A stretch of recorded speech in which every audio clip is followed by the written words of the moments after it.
Today, Fantastic Beasts 3 was supposed to be out in theatres, but as you know, it has been delayed until the 12th of November 2021. However, surprisingly, this isn't due to COVID and more to do with the fact that the most recent Fantastic Beasts film, The Crimes of Grindelwald, did not do that well when it came to critics and audiences, making it the worst received Harry Potter film by a long shot, and it's the lowest at the box office in the Harry Potter franchise. So it is clear that they have pushed back the movie's release date by a year so they can get it right, which some might think that's a real bummer, but I don't actually mind this because I'd rather them get it right than have another failure like The Crimes of Grindelwald. And besides, it's just a year off, so it isn't such a bad thing. Are you serious right now? Okay, so it looks like we're going to have to wait longer for this film than we initially thought. Okay, so while we wait, this is probably a good time to count down the top 10 questions for Fantastic Beasts 3 and the rest of the series. Okay, so to start things off at number 10, who will be recast as Grindelwald? Now, as you might know, Warner Bros. Have just asked Johnny Depp to step down from the role of Grindelwald, meaning that the role of Grindelwald will have to be recast. Now, at the time I post this video, the role of Grindelwald might have already been recast. I don't know, I make these videos a week in advance, but it will be interesting to see who takes over the role. I heard that Warner Bros. Were in early talks with Mads Mikkelsen for the role, but this has not yet been confirmed, and I have seen a lot of people a bit disappointed that the role is going to be recast, but this is not the first time a main character has been recast in a Harry Potter film before. Either way, I'm sure whoever takes over the role will do a good job. Number 9. Will Professor McGonagall teaching at Hogwarts before she was even born be explained? This one really confused me when watching The Crimes of Grindelwald, because Minerva McGonagall was born in 1935, and when she appears as film teaching at Hogwarts, it takes place in 1927, meaning that she would be minus 8 years old. Now, is this just a bit of cheap fan service, or is it bigger than that? Because I refuse to believe that no one on set took notice of this. So maybe it will be explained in the future Fantastic Beasts films, because the only conclusion I can come up with is that she's a time turner, which is just even more confusing, so hopefully it's explained. Number 8. Will Queenie turn back to being good? At the end of the last Fantastic Beasts film, Queenie turned to Grindelwald's side.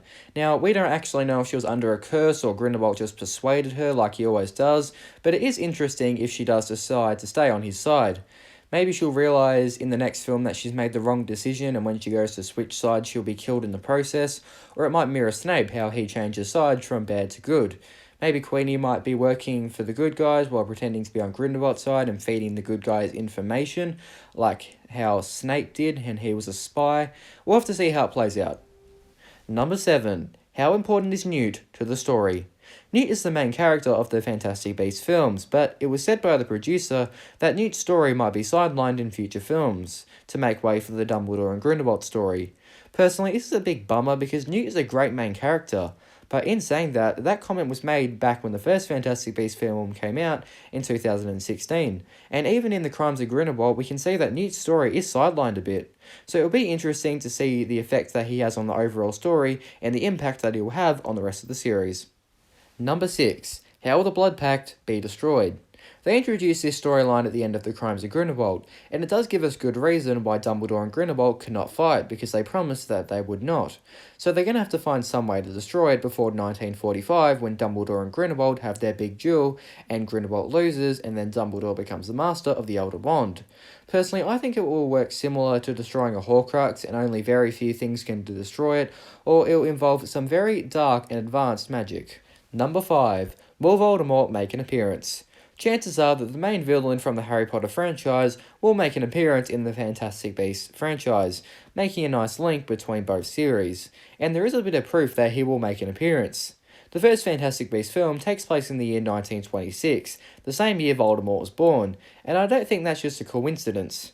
Voldemort starts Hogwarts at the year 1938 and graduates from there in 1945, the same year the series is supposed to end. So I'm pretty confident that he'll turn up at some point, and he may have a bigger part than just a cameo. And that brings me on to number 4. When and where will it be set? It has been confirmed that each Fantastic Beasts film will take place on a different continent. Fantastic Beasts and Where to Find Them was set in North America, in New York, and Fantastic Beasts: The Crimes of Grindelwald was set in Europe, in Paris. And it has already been confirmed on Pottermore that the next Fantastic Beasts movie will be set in South America, in Rio de Janeiro. So it'll be interesting to see how the plot makes its way there, and it's going to be exciting to see where they go in future films and explore different wizarding communities and cultures in places like Africa, Asia, and Australia. But what about where it will be set in? Well, I'm just going to take a guess and say the year it will be set in is going to be 1939 or just before that in 1938. My reasoning for this is because the Second World War starts in 1939 and they do tease that at the end of the previous film.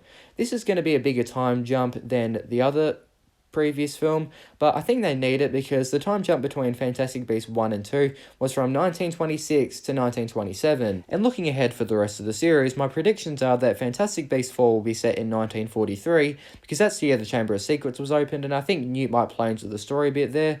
And Fantastic Beasts 5 will take place in 1945 because that's when the big duel with Dumbledore and Grindelwald happens and ending the Second World War. Number 3. When will Nagini turn bad? In The Crimes of Grindelwald, we are introduced to Nagini in her human form, and we find out that she is a maledictus, which is basically a carrier of a blood curse which will ultimately destine her to transform permanently into a snake. In the Harry Potter series, she is Voldemort's loyal snake, and she is also a Horcrux. But in The Crimes of Grindelwald, she doesn't turn to Grindelwald's side, and instead stays on the good side. So, is it very likely that in one of the next movies she will meet Voldemort and permanently transform into a snake? Quite possibly. We'll have to see. Okay, let's bite the bullet. Number 2, is Credence actually Dumbledore? At the end of the last movie, Grindelwald tells Credence that he is Dumbledore's brother, which does not line up what we know with the Dumbledore family that we learn in the Deathly Hallows. Now this reveal could go two ways. 1, Grindelwald is telling the truth, or 2, he is lying, which, if he would, that would mean that the last movie would feel kind of skippable. Now, there is a bit of proof suggesting that he is Dumbledore's brother. At the start of the movie, Dumbledore tells Newt, "There's a story in my family that a phoenix will come to any Dumbledore in desperate need. They say my great-grandfather had one." And at the end of The Crimes of Grindelwald, we see a phoenix come to Credence, meaning that he is probably a Dumbledore. Now, there are many ways that he could be Dumbledore's brother. There are heaps of theories out there explaining how this could be the case, so I won't get into it too much now, but for now, I'm pretty confident that Grindelwald's claim is true, so hopefully this will be explained and explored more in the upcoming film. Number 1. Will beasts still remain the main focus of the series? In Fantastic Beasts and Where to Find Them, beasts are basically the main plot and part of the story of the film. You know, all of these magical beasts loose in New York and people think that they are the cause of the murders. So the use of beasts there was very good. And in The Crimes of Grindelwald, beasts were a little underused, and when they tried to incorporate them into the story, they felt kind of forced. So hopefully beasts do stay the main focus of the franchise because the series is called Fantastic Beasts, so hopefully they do find other creative ways to include them in the main plot. A scenario of this I can see happening in one of the future movies is Newt going to Hogwarts to try and discover what monster came out of the Chamber of Secrets and killed Moaning Myrtle, or some other creatures that might be used in the war against Grindelwald. I don't know, but it'll be interesting to see. And why not a bonus to finish it off? What will be the name of the film?